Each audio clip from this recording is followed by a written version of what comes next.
what's up y'all? So today I'm going to show you how I got this look along with two others. I'm going to be reviewing the Noctex Future Grunge palette, and I'm sorry if I am being really quiet. I've been losing my voice lately and a lot of people are sleeping, so that combined, those two things combined, we'll get through it. This is the palette I'm going to be reviewing. Again, the Noctex Future Grunge palette. You may have seen it on Instagram. It is an indie brand that makes clothes and apparel and accessories, and they have since branched out into cosmetics, and this is their first release. It is, of course, an eyeshadow palette, and it's called Future Grunge, so it was like, it might as well have just said my freaking name right here on the front. I've mentioned this in a couple of videos. I did mention it in my monthly recap. I'll link that up here if you want to go see my initial thoughts on it. I'm going to elaborate on those in this video, and I'm calling this a review-torial because I'm going to be talking about the eyeshadows as I apply them. So the looks I do aren't going to be super intricate or anything. They're going to be pretty easy to pull off, but you're going to see, hopefully be able to see the texture of the eyeshadows and how they apply and how I like to use them in the process. So that's the point here. As you can see, the packaging is just like, there's nothing wrong with it. Everything about it, it's perfect. I love it. It's got the futuristic font going, of course, with the blue, and it's like Noctex, which I've compared in other videos to Skynet and Umbrella Corp. It just sounds like an evil corporation from the future. I mean, it does, right? It's basically the corporation from the future that's gonna make the robots that kill us all. So what's not to love about this palette, right? This is what it looks like. My blue has fallen out. I'm not deducting any points for that though, because I've been kind of rough with this palette in terms of banging my brush on the edge of it when I try to knock it off. I'm gonna zoom in right here, kind of show you all just how much I have beat this thing up since I have gotten it. I love it. I like it more every time I use it. I like to use the shimmers wet, I'll say that, but you can also use them dry for like one shadow kind of shimmery looks that are still grungy at the same time. I think Future Grunge is the perfect name for this palette because I've mentioned this, of course, in another one of my videos, but it's like, this is the palette that in the future, it would be like my only palette. It'd be like a dystopian future. I wouldn't need anything but this palette, and I would just smear one of these colors on my eyes every day before leaving the house. Like, that is what I envision when I see this palette, and when I open it, the packaging is made out of 100% recyclable or recycled material as far as like the paper goes. I'm not sure about the mirror, but the paper itself, which is cool.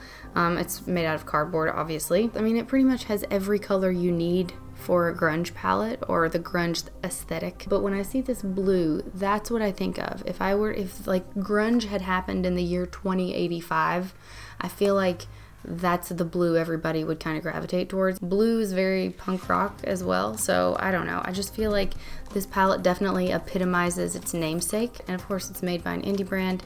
It's 30 bucks. It's a great palette, and I'm gonna show you why I like it so much. Now, a couple things that I have mentioned in my other quick review of it is the fact that this is not gonna be a palette with tons and tons of pigment where you can do a cut crease and you can just make all these intricate designs, because these shadows are very blendable. I would say they're a bit emollient. They will kind of blend into one another. When you want to make a grungy look, you need your shadows to blend into one another to a certain extent. They're so easy to get that diffused edge with, but again, that is what I think of when I think of grunge.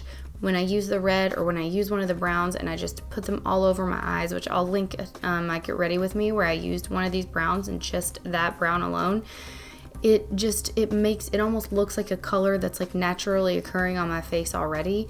So it looks like, I don't know, it looks like I woke up like that. I don't know. When I was growing up, I was always like jealous of one of my friends who had like permanent dark circles because she was like so grunge. But anyway, I feel like that you can achieve a look like that with this palette, which is pretty cool. I am going to shut up now and let's go ahead and get to the tutorials. So I'm gonna prime my eyes the same way for every look. I'm gonna use the Too Faced Born This Way concealer, and I'm gonna set it with a face powder. And then for the first look, I'm gonna go into the shade First Contact. It's the matte yellow shade in the palette, and I'm taking it on a small Morphe blending brush. I'm gonna take that right under my orbital bone. I'm going to try to keep it right in my socket and diffuse it as much as I possibly can on the edge without taking it too far up onto my actual brow bone.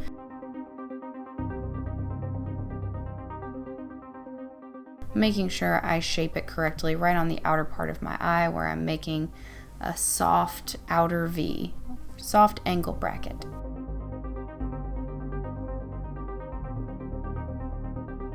Then I'm going to wet my brush. I'm going to take a little e.l.f. smudger brush. I'm going to go into the shade Light Year in the Future Grunge palette and look at how metallic it is. All the metallics are so pretty when you wet them. And I'm just going to pack that all over my lid and essentially paint it all over my lid. And it looks like metal. I don't know. It's so pretty.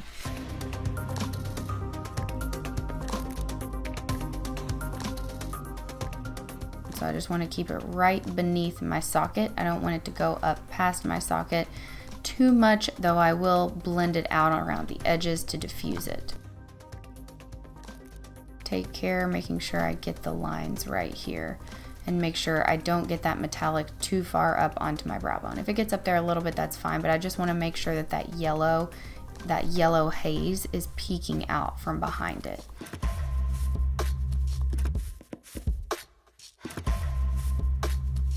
Then I'm going to take a little e.l.f. crease brush, like a tiny one, and just shape the outer part of that bronze shade that I just put down. Just make sure I get my shape right, make sure I've blended the edge of that. And I'm using a tiny brush to do this, like a really little dense brush, because I don't want that product to go everywhere. I still want that little bit of that yellow to peek out. Then I'm just going to go in with my initial blending brush. Blend just a tiny bit on the edges to make sure everything's diffused.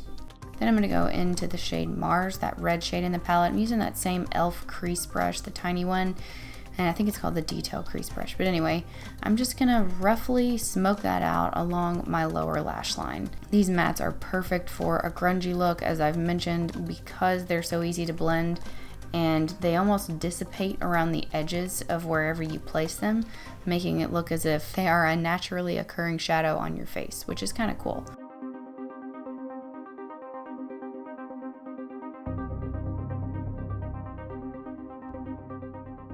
Going back in with Light Year and making sure I put that on my inner corner.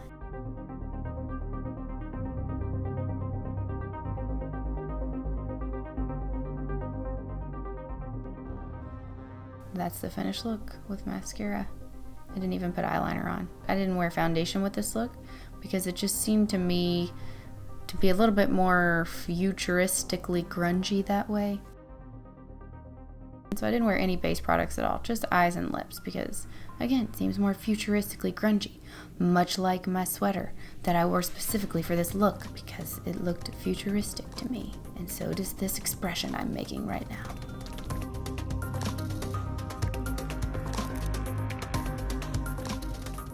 For the next look, I'm going to go straight into Mars with a large fluffy brush, and I'm going to put that all over my lid and keep it beneath my eye socket, just messily. I mean, it can be, I don't want it to be too patchy or anything, so I want to make sure I get an even coating of it, but I'm definitely I'm not trying to make this any precise sort of shape. I just want to keep it on my lid under my brow bone.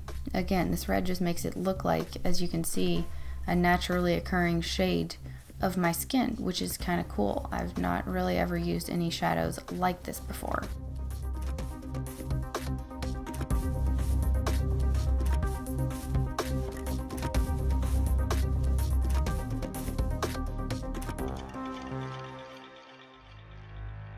I'm going to go into that light shade called Home Planet. That's going to help me blend that out.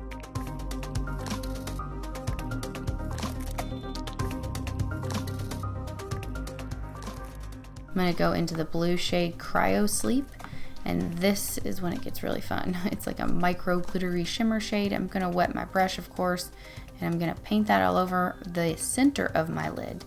And I layered it on top of the red because I wanted to give it a purple shift, which it does a really good job of. I love the way it layers on top of this red. Of course, it looks good on its own as well, but I thought this would look kind of cool. And I was right, because I'm always right. Just patting that on, building it up, but only in the center. I'm going to feather out the edges of it so that it doesn't get all over my entire lid because I want to fade it out on the edges. So I'm going to take that little e.l.f. brush again, and I'm going to feather it out after I let it dry a little bit. I gotta let that blue dry some before I start blending it, otherwise it'll just make a big mess. I'm gonna feather that out on the edges, add a little bit more of the red color Mars when I need to, just to blend those two shades together. But honestly, it just didn't really take much effort here. I'm gonna go around the edge of the blue as well into my socket just to fade that out. I kind of want to make it look like it's one shadow that I've just painted on my eye, and it has this ability to transform itself when it goes over my eyelid.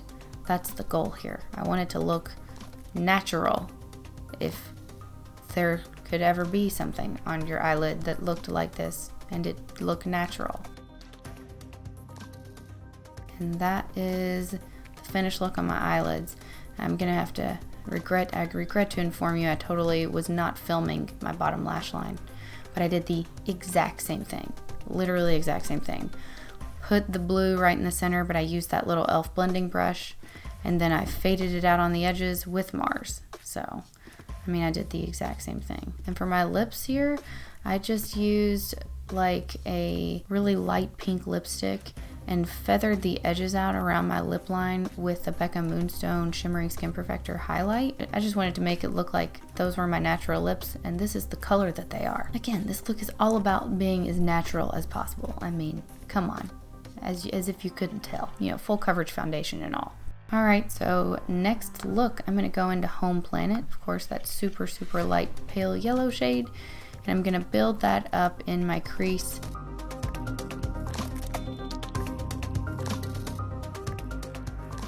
Then I'm going to go into the shade Force Field, and I'm going to take that same little Morphe blending brush, and I'm just going to concentrate that on the outer part of my eye, about like the outer half of my eye really, and just blow that out. I don't really want it to be super shimmery. I just want that purpley taupe shade because it looks super grungy, and you get that sleepy eye effect with this shade.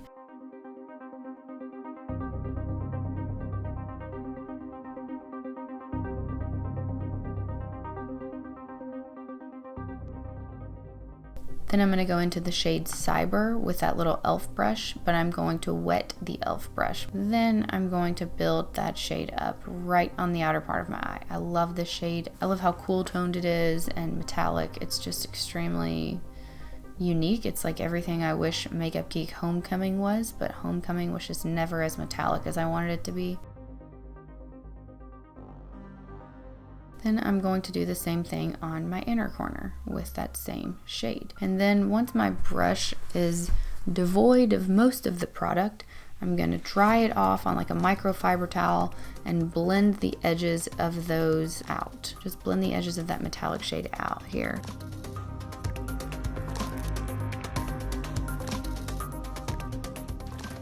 Then I'm going to go into the shade Space Dust on this tiny little Morphe blending brush, and I'm going to use that shade to sort of connect those two ends together right there on the bottom of my brow bone, kind of going around the edges of that a little bit, but not too much. I don't want to bring it up too high or anything.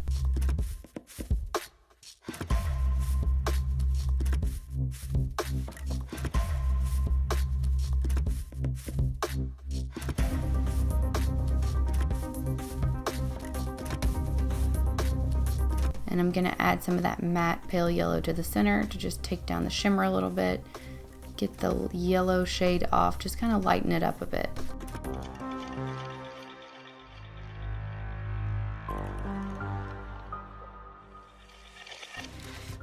Then, of course, I'm going to mix these two shades together on a tiny little fluffy brush. I'm going to run that all across the bottom of my eye. Anywhere that my eyeball is, I'm going to take up as much space as I can on my lower lash line, keeping it in my eye socket. And again, you can tell this almost looks like it could be my natural eye color, which is what I'm going for here, almost as if it's like I haven't slept in 14 days.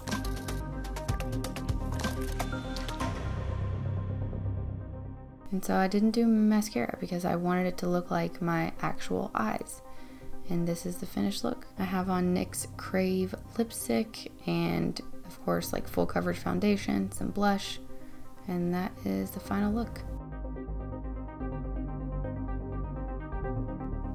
Alright y'all, I hope you liked my review-torial. I hope you found that helpful. And if you did like this video, please give it a thumbs up. If you plan on picking up this palette, let me know in the comments.